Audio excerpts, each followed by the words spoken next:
to Heritage Volunteering Group's Coffee Afternoon. Today we've joined by a host of guest speakers who will be talking about all the things around reopening and redeploying volunteers. Firstly up, we will have Vanessa, who will be talking about a redeployment framework which has been looking at a volunteer-focused approach to assessing whether volunteers are ready to return. We'll be then joined by Matthew Hick, who will be talking about the work he has been doing for welcome back training for volunteers at the Science Museum Group. And we'll be then joined by Rhiannon and Rich, who will be talking about redeployment and reopening of their organisations, London ZSL and Soldiers of Shropshire. At that point, if anyone else would like to join in and share how you've been doing with the redeployment and reopening of volunteers, please do join in. Message us in the chat if you'd like to speak, and we will ask for you to speak up. Look, we're looking forward to today, so we will start now. So first up, Vanessa. Welcome, Vanessa. Thank you for coming along today. You've sharing some development of a wait a minute, what's the right word? Redeployment framework to allow volunteers to decide whether they're ready to return. It was developed by Caroline Chestnut of Courtauld Institute, wasn't it? Yeah, absolutely. And if some of you who were on the call previously may have remembered that Caroline actually mentioned about the CIPD framework, if I can share my screen with you, then I'll just show you. Hang on, bear with me one second. And there we go. Just to remind everybody, this was the, can you see all that? Yeah, well, yeah. Give me the thumbs up. Yeah, okay, cool. This is what the framework that Caroline was referring to. It's from the Chartered Institute of Professional Development, and it was very much about a return to the workplace from CIPD, and it was planning. And Caroline mentioned it in a previous call, HVG Coffee Afternoon, and Matt, kindly, as he normally does, challenged us, some of us in the group, to create one for volunteers.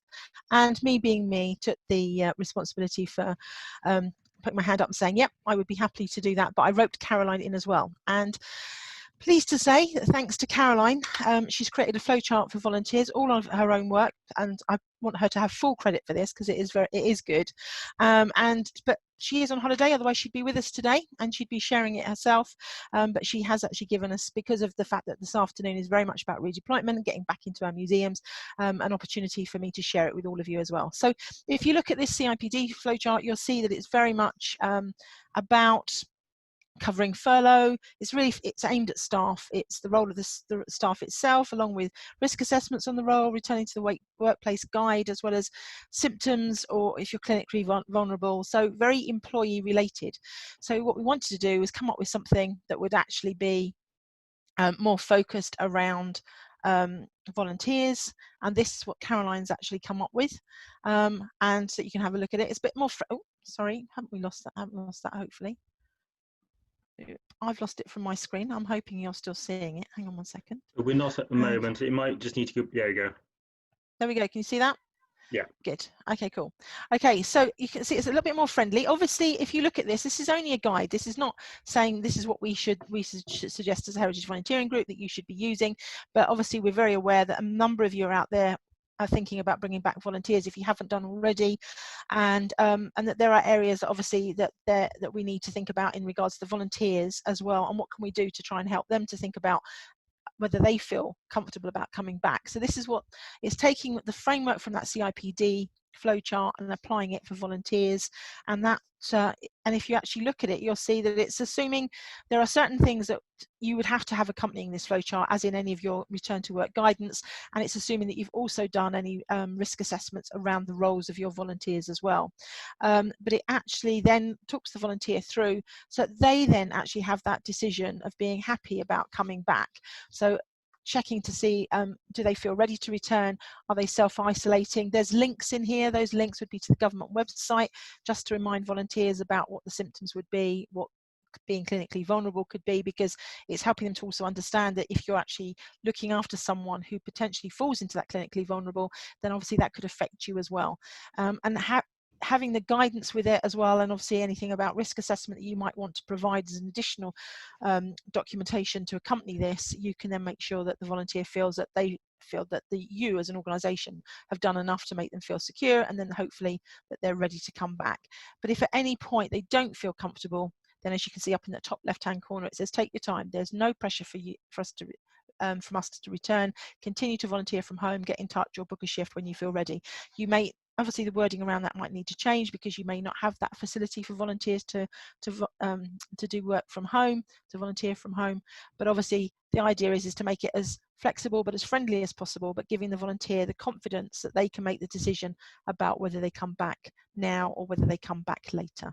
All right, so we can share these with you afterwards. I don't know if anybody's got any questions, but that's it from me really, just about those two flow charts. But like I said, you can go find them. I think we provided the links before. We can give you the links again for the CIPD one. And obviously what we can do is we can share a link so that you can actually get this one and then maybe customize it or use it for your own use. Thank you, Vanessa. Is a great flow chart, and I think it really helps emphasise the ability for volunteers to understand where they are and helps clarify the stages they're at in returning to volunteering. How important do you think it is for volunteers to go through this process themselves rather than being all one directional towards volunteers? Personally, I'm just coming off a furlough now and having had a couple of conversations with some of the volunteers. I think volunteers want to feel that they're part of the process and that they've actually got a say in whether they come forward or not. I think some organisations have probably already involved some of their volunteers, which in actually how that process is going to work, which I think is great. But I think if you're coming back in or your organisation's already gone down a route already, I don't think there's a harm in actually having this and giving those volunteers that opportunity to say, just like we should have staff, that we should have the opportunity to have volunteers be able to say yes or no. So I think it's really important, and I think the way that this flow chart works, it does actually give them that flexibility to be able to do that. So I think it is quite important, but obviously everybody's going to be different. Every organisation is going to be different. Everybody's going to have to look at things differently, but I think obviously just asking your volunteers is probably very important in this process. Definitely, I completely agree. I think it adds an extra insight, and it allows volunteers to feel comfortable in talking about these sort of difficult circumstances. It might help breach a conversation, plus also it might help breach more conversations around what PPE they expect on returning. For example, I know at Cannon Valley Museum, our volunteers have been very productive in terms of sending me updates about what sort of measures they've been seeing in the local area and what would make them feel comfortable. So I think this is an excellent tool as part of that. I've got a question from Matt asking whether it can go in, whether it be able to be shared into the next issue of Staying Connected. Yep, no problem. Brilliant. I'll send it across, no props. Thank you. Please do send thanks to Caroline for putting this together. I think it's going to be very useful, especially based on the amount of thanks we're getting through in the chat as well. It looks like it's going to be a very useful document for I felt like I should have had her sign it like a piece of art itself, because she's from the Courtauld Institute of Art. We should have actually got her to sign it down in the right hand corner, shouldn't we? Caroline Chestnut as well. Yeah. Great. Thank you, Vanessa. If you do have any if you do have any other questions you'd like to ask Vanessa about about it, please just message us in the chat. Otherwise, we will be moving on to Matthew Hick. So Matthew, you've been working on redeploying volunteers at the Science Museum group. How have you found it so far?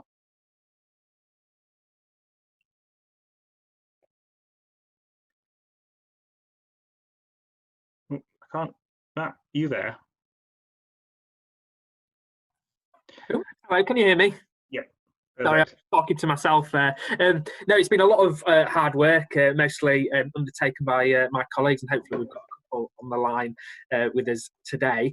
We're just at the very sort of start of the journey, so we've been doing a great deal of planning work, and we haven't actually started any of our roles just yet. Locomotion opened last week, NRM is opening today, and the focus for our museums is very much on safe and secure opening before we move into the redeployment of volunteers, which we're expecting in September, October time.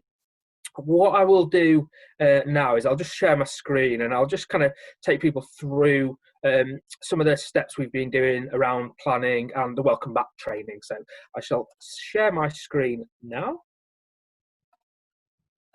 There you go. Hopefully you can see that. Yeah, yes, we do. And I shall move on to this slide quickly because I know I've only got 5 or 10 minutes. So you'll have seen me talk, I think, a little bit, those of you that have been to the coffee afternoons before, talk about the remobilisation survey and redeployment frameworks and data packs that we produced with the findings from the survey. So I'm not going to go over that work in any particular detail. I'm going to focus on points 4 and 5, which are the remobilisation guidance that we've provided to all of our work streams and museum directors across the group, and then the training and welcome back material. So the remobilisation guidance is essentially a document which I'll try and share later, which provides each of our operational work streams, so that's essentially the senior management teams at each of our museums, with the information that they need to safely and securely remobilise their volunteer programmes. And that document is split up into 3 or 4 different areas, or has 3 or 4 different themes running through it. The first thing for us is this idea of building back better. So using this as an opportunity, essentially, to kind of start working our plans for volunteering, and particularly our work around diversity and inclusion. So, we're thinking about how we introduce new roles into the organisation that enhance the new visitor experience and new visitor offer. But how do we, not only do we introduce those roles, but how do we do it in a way that is operationally and strategically beneficial? So not only how do we deliver those activities, but how do we bring different types of people in to deliver those roles for us that will help us become more diverse, more inclusive, help us grow our audience and increase access to the collection. So that's a really key message for us to get across to the senior management teams, that this isn't just about restarting all of our old roles. This is about introducing new roles in new ways that will enhance the visitor experience and help us deliver a strategic impact. We then provide planning support for each of the sites. So until recently, most of the sites, our volunteer managers were furloughed. So there's guidance in there to support our directors and non-volunteer management team decision makers on how those initial steps around when we might want to bring colleagues back from furlough to support remobilisation of volunteers, all of that kind of content, when that should take place. The next set of guidance is very much around kind of implementation, and so this is in place to support our volunteer managers and the people that are actively remobilising our volunteer team, so providing them with the information that they need, including guidance around policy and processes, training that needs to be put in place, systems that we've put in place to support track and trace, illness records, all of that kind of content. And that's it's very much a working document, so it'll be the same for everybody's organisation, but things are moving so quickly that we're having to change and adapt this document almost weekly, I would say, but that goes out and all the on a regular basis to everybody that needs it, and they've all got access to that.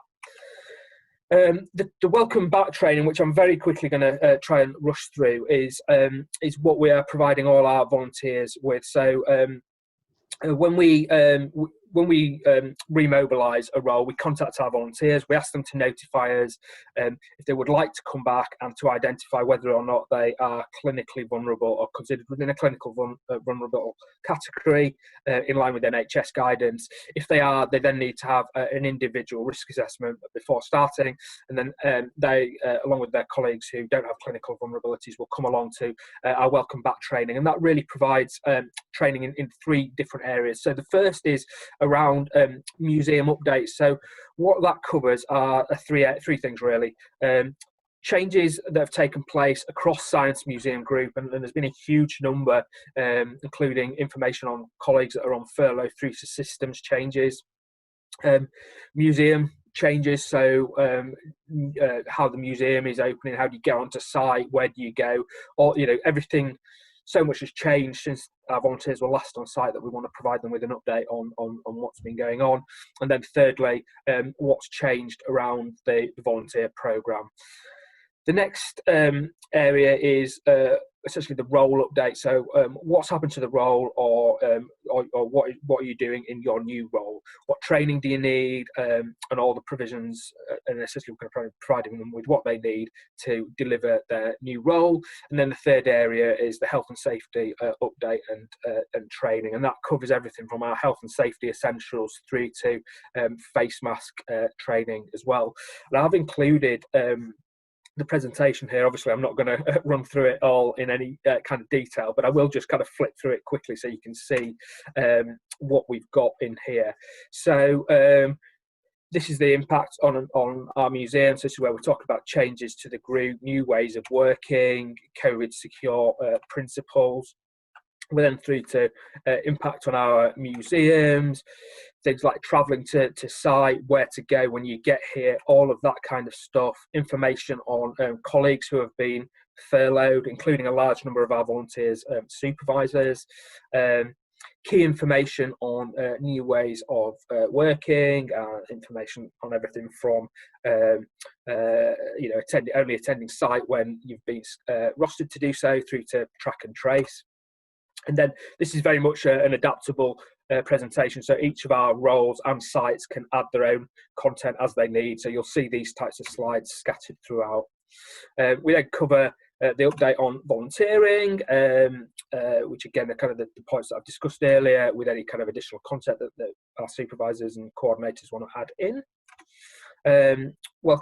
Coming back to volunteer. So this is where we're talking about changes that we've made to our volunteer programme and to various roles. And again, we've got plenty of slides, and the notes that sit behind this that you can't see provide our coordinators and supervisors with the information that they need to give them prompts for what they might want to add onto these slides. So doing the right thing. So this is about staying safe and engaging visitors on the floor. And when we've got guidance around track and trace and what our systems and procedures are for that. Saying the right thing, which again is this is part of our core volunteer welcome training, but we thought it was useful to kind of remind people about how they should be speaking to visitors when they're on the floor. Keeping you safe. So this is where we're beginning to discuss issues around PPE, site behaviours, wearing of face masks, and risk assessments. And we covered the risk assessments for the role in detail at this point. Anybody with individual risk assessments would go through that individually with their supervisor. We've then got face mask covering. So this is the training that our health and safety team have put together. I'm not going to run through this in any detail. It's quite long. And it does run through into our health and safety essentials. So part of what we're doing at the moment is reviewing whether or not we need to include this, which is part of our core training requirements that we would like to deliver as a refresher and get people done before they come back onto site, but it isn't essential. So we may well take this out if we feel the welcome is too long. I won't run through all of that with you.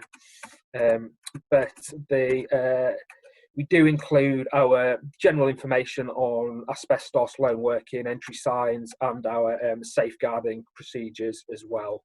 For finally coming back to all the key documents that we'll be providing volunteers with, and then a reminder of some of the key information that volunteers should be remembering on the first day when they come in. And this is all supported by a set of welcome back pack that we're providing volunteers with, as well as additional information about engaging volunteers, more details on COVID secure principles, so that volunteers have got a whole pack of information and really kind of feel supported. Thank you. I think you're muted, Will. Before I get myself through one Zoom call without talking whilst muted. Thank you, Matt. Thank you for insightful and showing how Science Museum are planning on redeploying volunteers. We've got a couple of questions coming in. Firstly, about the nature of the training. How do you plan to actually roll this out? Is it going to be based on like Zoom platform or Teams, or is it going to be in person or self-led? It will mostly be delivered via Teams. So over the last 3-4 months, however long we've been closed, we've been running weekly Teams coffee mornings, and that's really given volunteers an opportunity to get used to coming along to coffee morning, getting used to Teams, feeling comfortable in being in online meetings. So hopefully that will have prepared volunteers for attending the welcome session online. We do know that a number of volunteers don't have online access or don't feel comfortable using the internet, so we will be doing a small number of face-to-face sessions at our sites, but we are trying to limit access to site for non-essential colleagues. So basically, if you're not on site actively working, then we'll try to prevent that as far as possible. So as much as we can, we'll deliver online.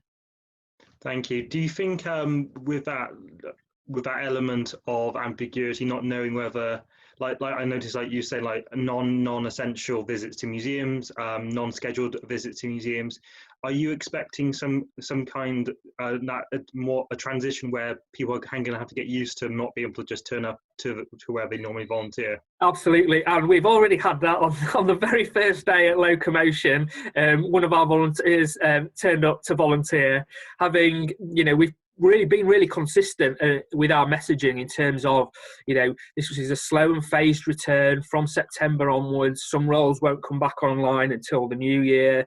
You can only volunteer, when your role is ready to go and on specific days. And still on the first day, someone turns up ready to volunteer, and we did have to, our volunteer manager there did have to send them home. So we know it will still be an issue, and it will take people some time to get used to. Definitely, I think that's going to be part of the redeployment challenge, isn't it? It's about getting over and transitioning into what is a normal practice.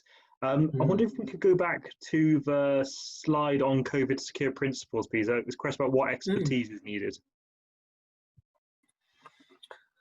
Let's have a look. Bear with me a second. Can you guys see that? Yeah. Yeah. Oops. So let's try again.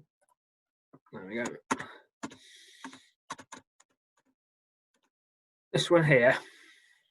Yeah. Is that? Yeah. Yeah. I think it's just general query about what sort of specialisms have fed into it, and what sort of specialisms you need to be able to continue to share it as well. I think especially in our small museums where resources are not necessarily available, what sort of support do you need here? Because I know, like, for example, I've been working with like our hygiene supplier to support us, who've been able to come in and do an initial risk assessment to understand what we need to reopen. Yeah, so we're fortunate, obviously, as a large museum group, that we have got specialist teams who have essentially pulled all of this together for us and prepared all of this. So these COVID secure principles are something that we've taken from the welcome back material for employees, and the more detailed resource document that sits underneath this is just something that is on our returning from furlough page. So it's not something that I've had a great deal of involvement with. We've got gosh, I think about 10 different work streams all feeding into this. So none of the heads of really have been on furlough, so we've all been kind of working on various aspects of this. I sit within the people work stream, but our operational work stream would have played a key role in planning, safe opening of sites. My the head of health and safety, who sits in my work stream, will have fed very much into that. We've got the estates team again, who would have had that's a large work stream. They will have fed into the decision making. So there's a lot of people that have fed into this. I think that's very different if you're at a smaller museum where anybody who has capacity will be involved in different parts of the decision making process, I'd imagine. Brilliant, thank you, Matt. With this PowerPoint, do you know if it will be available at any stage for anyone else to perhaps look at it in more detail in the future? Yeah, no problem. I mean, what would be good is if we can kind of pull together some of the resources that we're going to see today and we've already seen. And I know I've had some training video from Nikki, who might be on the call today.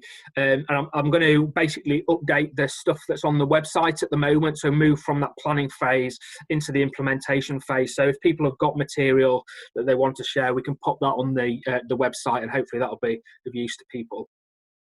Brilliant. Thank you, Matt. Thank you for sharing the work you've been doing. No problem. Thank you. Thank you.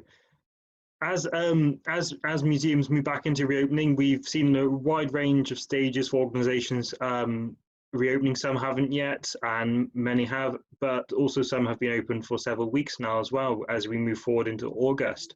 Today, we are joined by Rich and Rhiannon, who will be sharing their experiences. Rich at Soldiers of Shropshire Museum has reopened, I believe, last week, if I'm correct, and Rhiannon at Zedazawa opened up several weeks ago. So two very different perspectives today. So thank you, both of you, for coming along today.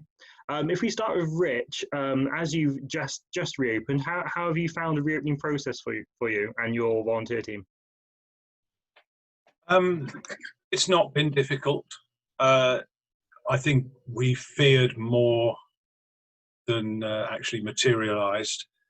And it's a case of doing everything, really step by step, dealing with what you do know. There's absolutely no way everyone can know how people are going to be, how they're going to react. We just don't know all of that. So step by step, one thing at a time, deal with the known, and try a few things out. We found our visitors have been compliant, polite, grateful. So there haven't been any of the issues around what if people don't want to sanitize, what if people don't want to give their name. So far, it's all worked really well. I think you have to be prepared to press the pause button if things seem to be running out of hand, and rewind if necessary, reset. But we all know what we're doing. All of us here, it's all sensible, common sense stuff. There's nothing. There's no smoke and mirrors. It's all about how we look after ourselves and our colleagues and our volunteers. I would thoroughly recommend everybody read, and almost on a weekly basis, read the NMDC guidance on COVID. It changes as quickly as the law seems to change now. It is very similar to the DCMS. The NMDC is the National Museum Directors Council. And it's written and produced in a way that really means something to us in museums. So it's and heritage settings. So it's a really useful thing to keep on top of. Once you know what those boundaries and what those rules and things are, you've got space to flex according to your own.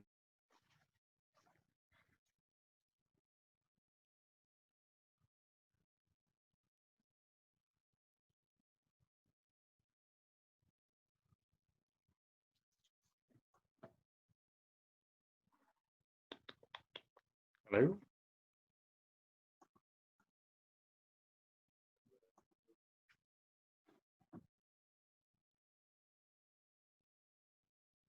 The new lockdown in Manchester, meaning an extension to, not being able to be open for the museums there. And I think we need to keep an eye on what's happening from our own plans in case we have to stop dead in our tracks again.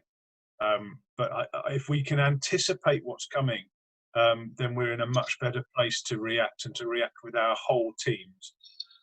So yes, so in brief, take it step by step, be prepared to flex, learn and listen and adapt, and anticipate what's coming down the line.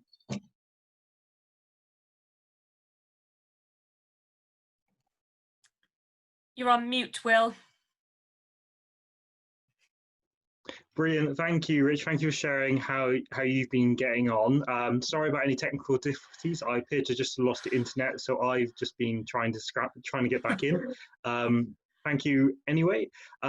With your redeployment, Rich, how have you found the communication to volunteers? And now that you have reopened, as you mentioned, people so far are generally following the rules. Has that eased any of the lot of stresses which were there in the volunteers? Volunteers haven't been particularly stressed. I know there are some that aren't keen to come back. They are in a more vulnerable group. But the activities they were doing would have brought them into quite close proximity with each other anyway. So those activities are sort of slid down the scale of priority. I think everyone involved with the museum, trustees, other local partnerships, have been pleased with how it has opened and how it has sort of progressed. So yes, it should inspire confidence in everyone, and it's like I said at the beginning, it's nowhere near as terrifying as you might think when you're planning. In terms of how I've communicated, a very small team of volunteers comparatively. So WhatsApp has worked very, very well for me. Everyone signed up to that, and a couple of Facebook messages for some of the others, and a really good response. Volunteers are very positive for the museum's progress before they're positive about their return. So I think they're glad that things are moving, and there are opportunities, and they're a very patient bunch, nothing to bits. Brilliant. Thank you, Rich. Before we go into any more questions, I'd just like to introduce Rhiannon, who has been leading volunteers returning at ZSL. Hi, Rhiannon. How has redeployment gone? You've been there several weeks now since reopening. How has it become some kind of normality now? No. The normality changes week by week, a bit like life, to be honest.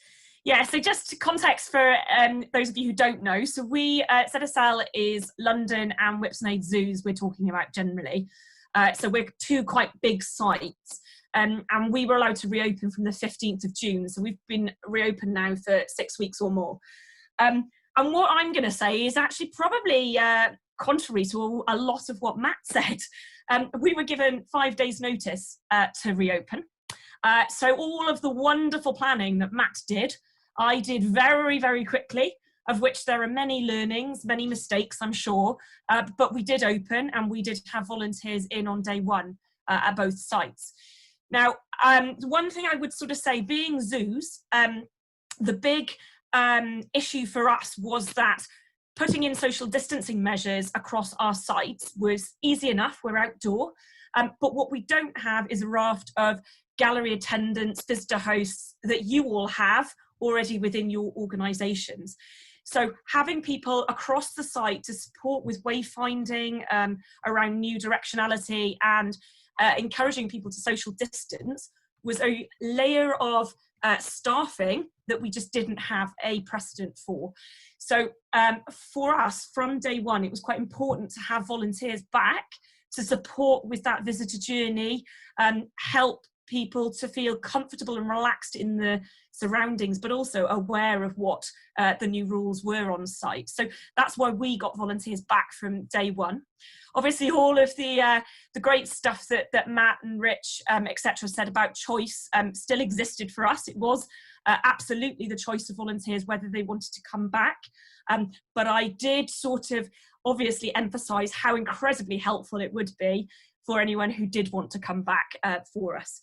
So we prioritised operational roles when we reopened back in June because we needed to basically open the doors, get some cash flow coming back through the organisation, but we needed to do it safely and comfortably. So we only brought back minimal volunteering roles that were going to help with those elements.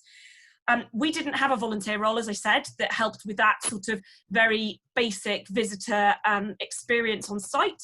So we pulled that together quite last minute. One of our sites, we had a precursor for that, so we adapted that role. And in the other site, we had to bring it alive anew for the 15th of June.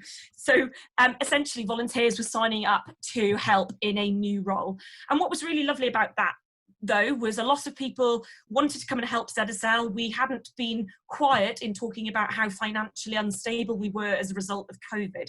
So there are a lot of volunteers from different sections of the society who wanted to come and lend a hand.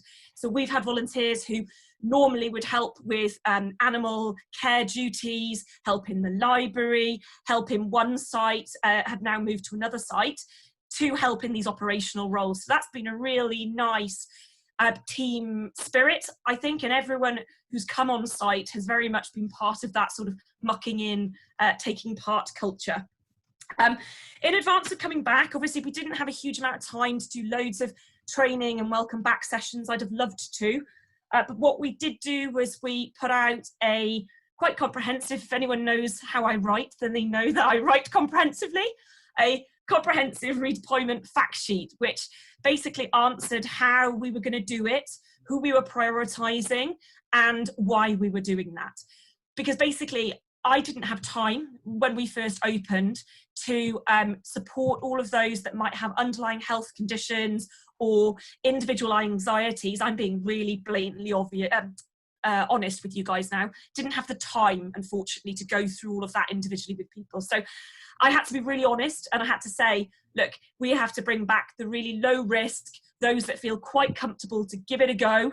And then we will work with those that feel perhaps less happy or less able to come back immediately over the coming weeks. And that's what we did. So we asked volunteers, a little bit like the flowchart you saw earlier, we asked volunteers to self-declare within 3 categories that we created: a low, medium and high risk, based on NHS guidance, based on the risk assessments for our 2 sites, and based on the known risks that we have between animals and humans and the infections. So for us, that was quite easy. So everyone who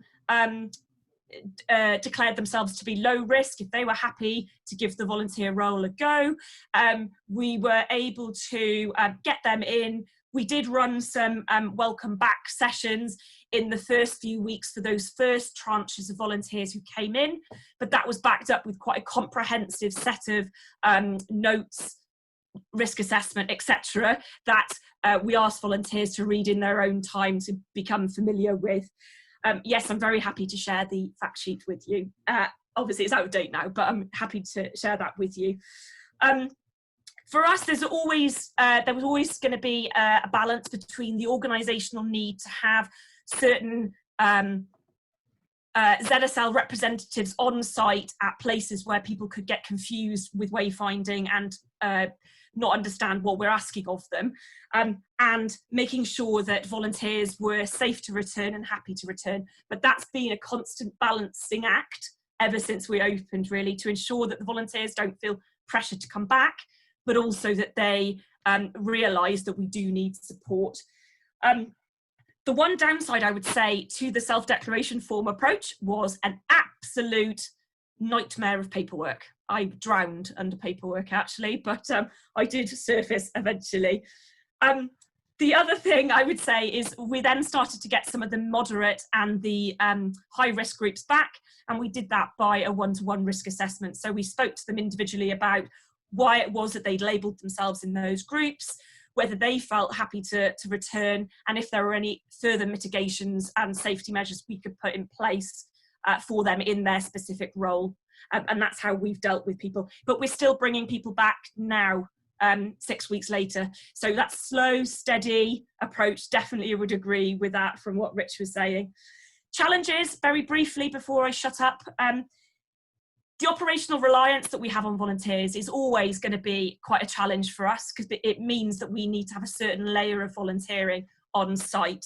But we are working ways around that now, and actually it has had the unexpected positive of team working across the site being much more positive as a result, because it's forced us to communicate there and then and work out what any issues might be. So that's been a really good positive.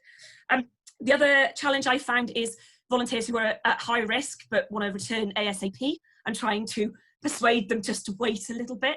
I find that quite challenging personally, because I know they want to come back, they want to help, but I don't want them to be at risk.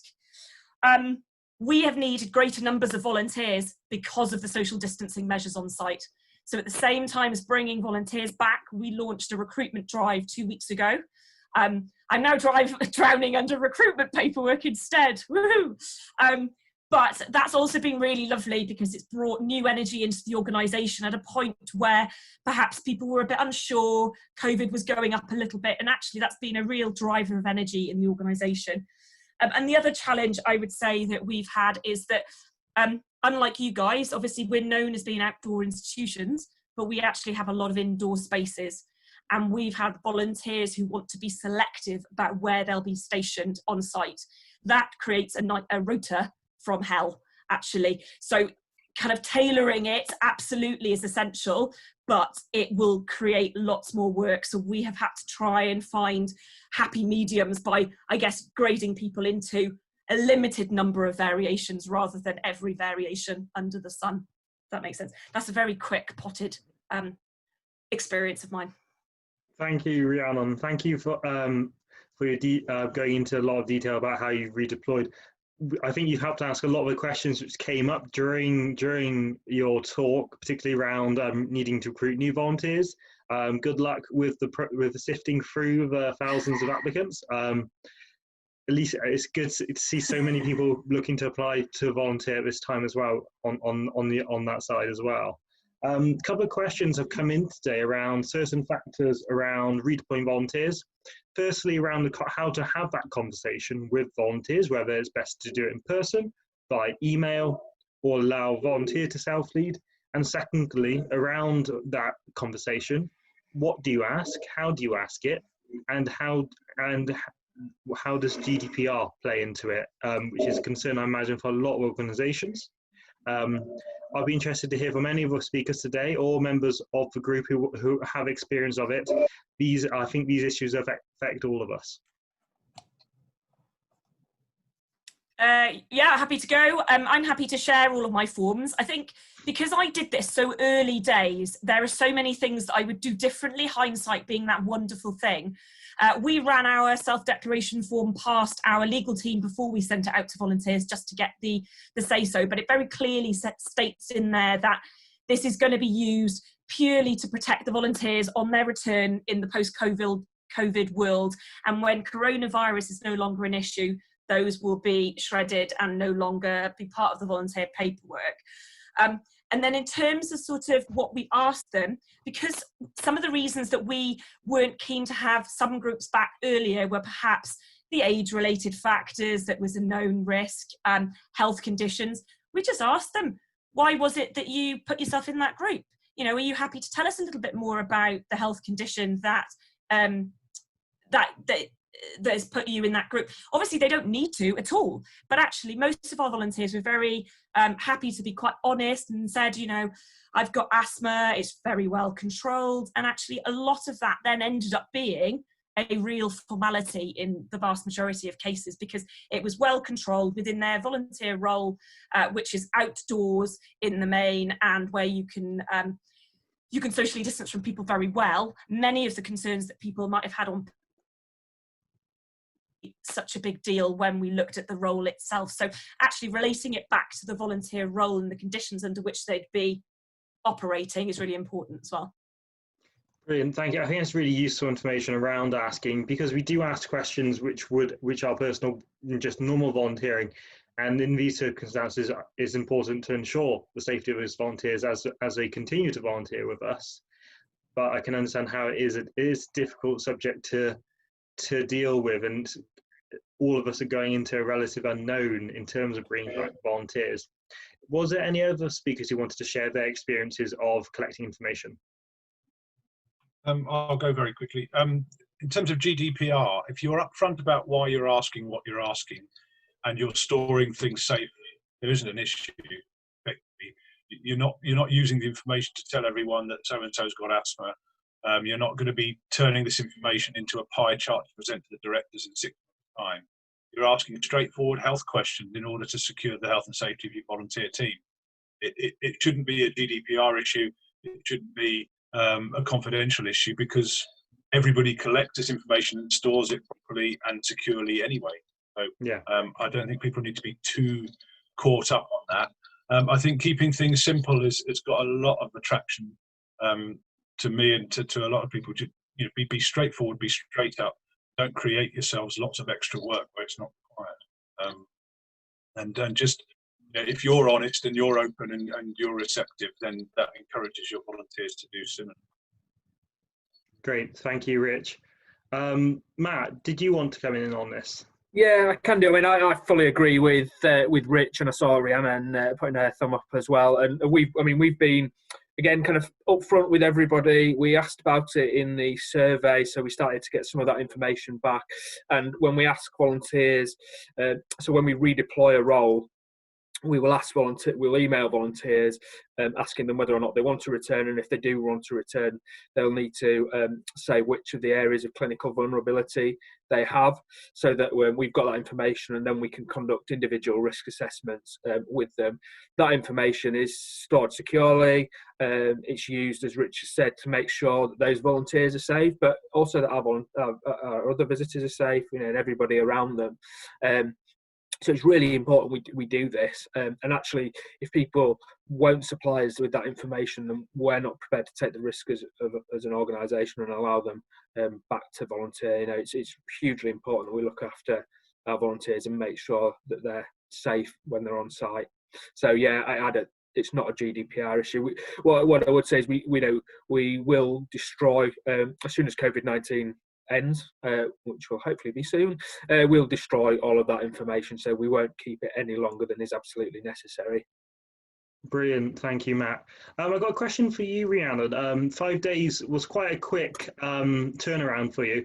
Did you was it based on quite a pressure to generate income? Did you feel there was any leeway in that 5 days, or were you sort of said you have to do it in 5 days? Yeah, really good question. I'm starting to type a response, actually. Yeah, I'm a very honest person. A big driver for ZSL to get the doors of the zoos open was income. We were hemorrhaging money.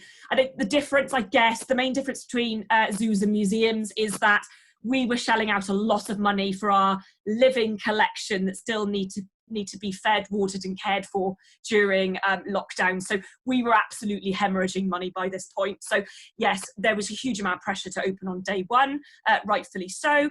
But also there is a huge effect on animals when they, for so long, have a certain way of life and then suddenly have no visitors.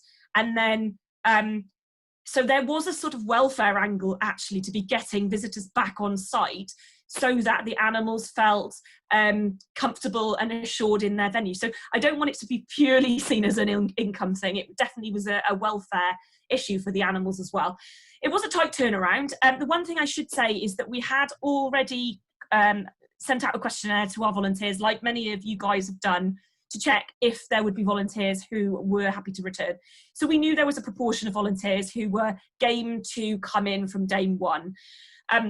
The volunteer role is quite simple and straightforward, and we knew it's quite a low risk one anyway. So whilst we hadn't had it on site before, we knew it wasn't going to be terribly difficult to get off the ground quickly.